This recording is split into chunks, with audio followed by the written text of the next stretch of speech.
Be me. 31F. Big city. Life looks fine from a distance, like a profile picture with good lighting. Steady job in marketing, enough money to breathe, not enough to stop thinking about money. Apartment is small, but mine, plants alive most weeks, friends close enough to call on a bad night. People describe me as direct when they like me, intense when they don't. Call myself a feminist out loud, not as a costume, more like a label for how my brain is wired. Read the books, watch the documentaries, listen to the women who weren't believed. Did the marches, made the donations, argued with uncles at family dinners like it's a second career. Never wanted to be a stereotype. Still ended up being the woman men respect from a safe distance. Dating is the one part of my life that refuses to level up. Not tragic, not dramatic, just a long string of almost. First dates happen, second dates sometimes happen. Third dates turn into polite disappearances.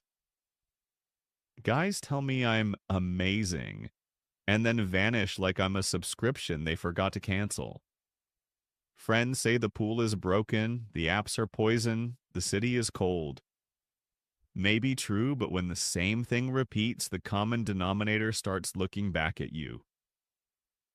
There's one man who has always been there, and that's the weird part. Art, 34M, works in IT security, quiet in a way that makes other people calm down without noticing. Met in school, kept in touch through college, jobs, breakups, the whole adult grind. No flirting history, no drunk what if, no awkward tension, just a steady friendship that felt permanent. He listens like it's a muscle, strong and practiced, and it always made me feel safe. My brain filed him under good man, the exception that proved the rule. Which is funny because exceptions are where the truth hides sometimes. Friday night, new match, Dennis, 32 Mert. Profile is normal, no fish, no gym mirror flex, no manifesto about how women ruined society. Messages come in full sentences, jokes are decent, nothing sexual too fast. Suggests coffee near a tram stop, daytime, public, low pressure.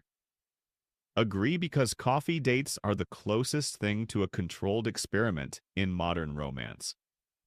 Show up early as always because being early means being prepared. Pick a table with the view of the door like I'm guarding evidence. Cafe is warm, music is soft, espresso machine is yelling in the background. Two guys by the window keep scanning women walking in, eyes moving like security cameras. Hate that it spikes my nerves anyway. Hate that my body learned this before my brain did. Dennis arrives exactly on time, which is already rare enough to register. Taller than his photos, clean shirt, decent shoes, looks like he tried without trying too hard. Smile is polite, maybe a little nervous, not the smug, I'm the prize grin.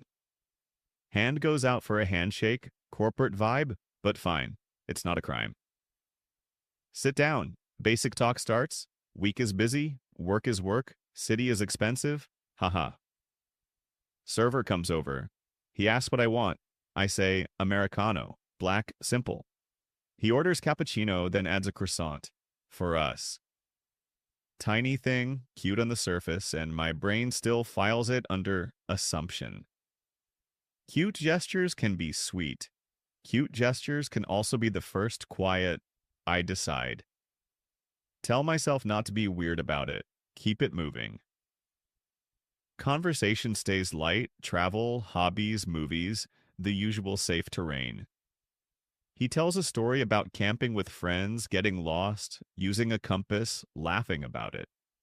Normal human story, nothing offensive, nothing wrong. And still the translator in my head wakes up. Male bonding stories always feel like auditions, like, look, I'm low maintenance, I'm fun, I'm rugged. Joke slips out. That's a lot of testosterone in one tent. His eyes flick for a second, quick calculation, then a small laugh. It was just a few guys, he says, friendly, a little careful now. That microsecond of caution is familiar. Men sense the evaluation even when you don't announce it. Coffee arrives, croissant arrives, half of it slides toward me without a question. Again, harmless, again, logged. He pours sugar into his drink like he's trying to fix life with packets. Black coffee stays black in my hands, and for some reason, that difference feels symbolic. Symbolic is my curse.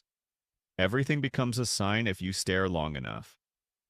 Try to test substance gently, not like an interrogation, more like a door left open.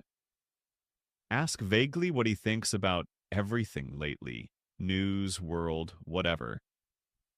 He shrugs, says he avoids the news because it's depressing. Soft smile like he's being healthy, like ignorance is self-care. Push a little, say staying informed matters, especially when rights are being chipped away. His eyes glaze for a fraction of a second, not rude, just a reflex. Conversation pivots to siblings, childhood, safe, neutral topics. Feel that familiar heat in my chest, not rage, more like disappointment. It's not that he's evil, it's that he's typical. Dates feel like men trying to avoid stepping on a landmine while women try to confirm the minefield is real. Two scared people performing chill while both are tense under the table. And I'm aware I'm part of the problem even as I'm living it. Bill comes. His hand reaches first. Offer to split, he insists. Polite, automatic. I got it. The script is so predictable it makes me tired. Walk outside, the awkward goodbye moment. He says he wants to see me again. Give the soft exit line, text me. Door cracked, nothing promised. Tram ride home feels like watching my reflection in the dark window, judging and judged. Call art because that's what I do. Vent becomes ritual. Second ring pickup, no big greeting, just how was it? Meet at our usual pub, the one that smells like old wood and fried potatoes. He's already in the booth, my cider waiting without me asking. Tiny kindness, stupidly effective, makes me feel seen in a way dates rarely do. Start the recap like I'm filing a report. Handshake felt formal, croissant assumption, news dodge, paying insistence. Tell him the guy seemed like a script in a human body. First date protocol, I say. Just gestures, no actual person. Words come faster the longer I talk, like frustration is a tap you can't fully close. Art listens, eyes on me, small nods, no interruption, no correction. The part that always irritates me spills out next. He'll go home thinking it went great, I say. He won't even know he failed because he doesn't know the test exists. Sounds righteous in my head, sounds harsh in the air. Keep going anyway because venting is easier than looking inward. Men drift through life unexamined, I say, and women do the labor of awareness. Feel smart saying it, feel safe saying it, feel like the world has a clean explanation. Silence lands heavier than usual after my little speech. His glass rotates slowly between fingers like he's stalling. Normally he'd toss me a simple, yeah, that sucks, and we'd move on. Instead, the quiet turns dense like the room gained weight. He finally speaks, not soft, not joking, just steady. Before you keep going, he says, I need to tell you something. Try humor because humor is armor. Oh no, am I being audited now? I say. No smile comes back. Stomach drops because calm men don't get serious unless it's serious. Breath out from him like a decision. I've wanted to say this for a long time, and he says. Pause, eyes stay on mine. No cruelty, no warmth, just clarity. You're not the kind of woman men marry. Brain rejects it on impact. A sharp laugh escapes, fake and defensive. Wow, I manage. Okay, we're doing this now. Instinct grabs the easiest shield. Men don't marry me because they're fragile, I say. They want easy, they want comfort, they want women who won't challenge them. It's the line that plays well online, the line that makes you feel like the hero. Expect an argument, expect not all men, expect some debate I can win. None of that happens. He doesn't fight feminism, doesn't sneer, doesn't try to dominate the conversation. Just a quiet correction, like changing a wrong date on a form. That's not what I mean, he says. I'm not talking politics. I'm talking about what it feels like to sit across from you. My throat tightens, defensiveness rises like heat. What does that even mean comes out sharper than I intended? It's a challenge, and we both know it. He doesn't bite, doesn't raise his voice, doesn't get dramatic. It feels like a trial, he says. You don't date, you evaluate. You don't listen, you scan. Every sentence becomes evidence for a verdict you already want. Try to push back with the words that always sound intelligent. Patterns matter, small things add up, women have to be careful. I'm protecting myself, I say. I'm reading the signals. He nods once, like, yes, you are, and that's the point. And the person becomes collateral, he says. Dennis ordered a croissant, you turned it into control. He avoided politics because he didn't want to fight a stranger, you called it weak.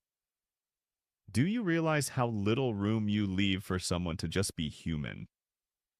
Cheeks burn, anger tries to take the wheel. So I should ignore red flags. I shoot back.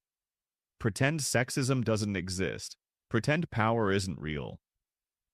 His eyes narrow slightly, not angry, more focused, like a camera zoom. What sexism happened? He asks. Did he insult you? Did he disrespect you? Did he threaten you? Or did he just fail to perform awareness the way you require? The word perform hits because I use it constantly about men. Now it's aimed back at me and it doesn't feel good. Try to climb back to the safe moral hill. Socialization, patriarchy, structural issues men are trained. I'm not making this up, I say, voice controlled, pride locked in. I live in reality, I see it every day. His reply comes softer, which makes it worse. And you're trained too, he says. Trained to see a fight everywhere. Trained to treat tenderness like a trap. Trained to treat disagreement like danger. Pause, then the line that digs deepest. Sometimes peace is just feeling safe, not being controlled. Silence sits. My cider tastes wrong now. Hate that part of me wants to label him unsafe and end the conversation. Labels are neat, they close the file, they stop the discomfort. But he doesn't look unsafe, he looks exhausted. Ask for an example because my brain still wants a debate. When have I done that, I say, like I'm confident I'll win? The answer is immediate, clean, almost gentle. Right now, he says. You're not asking to understand. You're asking to cross-examine. That lands too accurately. Panic tries sarcasm again. So you think I'm toxic, I say. He shrugs slightly, like the word doesn't matter as much as the feeling. I'm saying that's how it feels, he says. To a lot of people, not just men. Then he adds it, the small knife. Including me sometimes. My chest tightens because if he feels it, then it's not just strangers on apps. Try shifting focus to something outside me, something I thought was solid. Max and Lena, the relationship I helped fix. Fine, I say. What about Max then? Voice tries confidence, comes out thinner. His expression barely changes, which is scarier than anger. Max is part of why I'm saying this. he says. Stomach drops because Max was my proof that I was right. Launch into the story with practiced certainty. Quiet girlfriend, no ambition, guilt tripped him about travel, held him back. I helped him see it, I say, like I'm proud. The response comes calm, almost clinical. You decided she had no ambition, he says, because she didn't perform it in front of you. Quiet women aren't empty. They're just not trying to impress you. Max loved her. He chose her feelings over money because that's what love does. You framed it as weakness because love that looks domestic makes you angry. Bristle immediately because that hits a tender spot. Deny it on reflex. I'm not angry at domestic life, I say. I'm angry at women losing themselves. He doesn't let me float away on the moral cloud. And you appointed yourself judge of who is lost, he says. Based on your taste, dressed up as ethics. Hands go cold, throat tight. Want to call him sexist? Want to call him brainwashed? Want a clean villain? None fits because the face in front of me is the face that carried my worst nights for years. He continues, voice still even. Max didn't skip the promotion because Lena manipulated him. He skipped it because he didn't want to be away from her.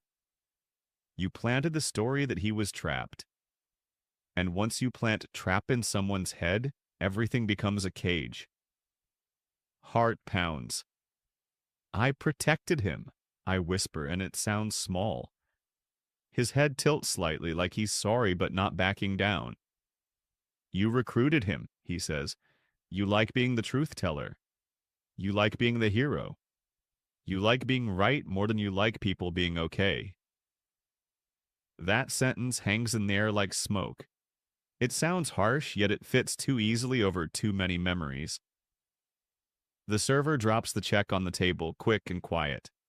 He pulls cash from his wallet, pays for his drink, pays the tip. No offer to cover mine, which is petty but noticeable. Standing up feels like the end of something we never named. I'm going home, he says. I don't want to fight with you. I just needed you to hear it once. My voice comes out sharper than I want. So that's it. He pauses, not dramatic, just honest. It's been it for a while, he says. Then he leaves, no slammed door, no speech, just quiet feet into night. Walk home alone. City smells like wet pavement and cigarettes. Lights smear across the street like the world is out of focus. Phone stays silent. Thumb hovers over his chat. Nothing comes out. Hard to write a message that doesn't become a performance. Hard to apologize without turning it into a courtroom speech. Saturday arrives like nothing happened. Coffee tastes the same. Feed offers easy explanations like fast food for the ego. Post about men being intimidated by standards pops up. Normally I'd repost it, feel righteous, move on. Today it tastes like candy when you're nauseous. Send him a meme anyway, stupid peace offering. A thumbs up reaction comes back. No words. Thumbs up feels like a door closed gently instead of slammed. Gentle feels worse because it's final without drama. Dennis texts later, says he had a nice time, asks to meet again. Stare at the message, thumb hovering, body already choosing the familiar exit. Type, busy week, sorry, and send it. Relief hits first, hollow follows. Relief feels like control. Hollow feels like a bill due later. Group hangout midweek. Max shows up looking thinner, laughing louder than usual. Drinks fast, eyes dodge whenever someone mentions Lena. Watch him like you watch someone pretend they aren't bleeding. He pulls me aside when the music gets loud. Voice low, almost embarrassed. Do you think I messed up? Instinct is to reassure, to keep the hero role intact. No, starts to come out. Then my mouth stalls because my brain is replaying, you recruited him. The pause makes Max look at me differently, like honesty is new from me. I don't know, I say instead. The flinch on his face is small but real. She was good to me, he admits. I just started seeing everything as a problem, like I was being held back, and I couldn't unsee it. That wording twists my stomach. Couldn't unsee it. That's exactly how I talk when I'm convincing someone. That's exactly how I talk when I'm winning. 2 days later, Lena's name appears on my screen in a group invite. Friend's birthday, guest list long, city small like that. Expected her to vanish from the social orbit like exes usually do. She didn't. She kept existing, which feels unfair when you've written someone as a villain. Party night, crowded apartment, cheap wine, music too loud, people yelling stories over each other. I arrive late, scan the room automatically. And there by the kitchen, Art is talking to Lena. No flirting, no secret romance energy, just two adults speaking quietly. Her face is calm. His posture looks softer than I'm used to seeing. He smiles once, small and real. Something in my chest pinches, sharp and confusing. They notice me. Lena nods politely, no glare, no drama. Art nods too, polite distance, nothing warm, nothing hostile. Polite distance from him feels like punishment, even though nobody is punishing me. That's the sick part. I want him to be angry so I can argue. Calm gives me nothing to fight, only space to think. Later, catch a piece of conversation by accident. Lena telling someone about a job change, voice excited, nervous, proud. She's been studying at night, stacking small progress like bricks. Ambition lives in her voice, quiet ambition, the kind that doesn't need an audience. My old leech label feels cheap now. Cheap and lazy, the way stereotypes always are. Max arrives late, sees her, face goes tight. He tries to talk. She listens, polite, not cruel. Then she says calmly, I'm not doing this again. No tears, no screaming, no begging. Just a boundary, clean and simple. She walks away. Max stands there like a man meeting consequences for the first time. Watching that makes my stomach drop because consequences are the part I never included. Ride home after the party is quiet. City lights smear across the window. The line keeps looping, not the internet cliché version, the real one. Trial, evaluate, recruit. No room to be human. Peace as safety, not control. It's annoying how reasonable it sounds when you stop trying to win. The next weeks are weird. Art stays in the group chat, reacts sometimes, shows up sometimes. But he doesn't come to me first anymore. No late night, you okay? No invites, no quick calls. Friendship still exists on paper, like a subscription still active.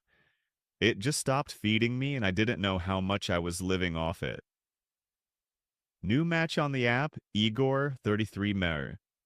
Bio says feminist ally, pronouns listed, book references, the right vocabulary. Messages are smooth, careful, respectful. It feels like relief at first, like finally not having to translate. Agree to meet at a wine bar with soft lighting and fake intimacy. He arrives on time, well-dressed, calm smile.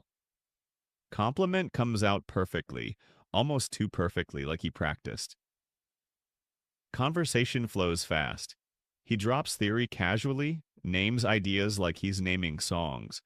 Emotional labor, boundaries, consent, holding space. It's like talking to someone who studied the same exam. Part of me relaxes, part of me feels watched. Then the tiny corrections start. Not rude, not loud, just precise. That framing is a bit essentialist, he says, smiling. Careful with that assumption, he adds later, still smiling.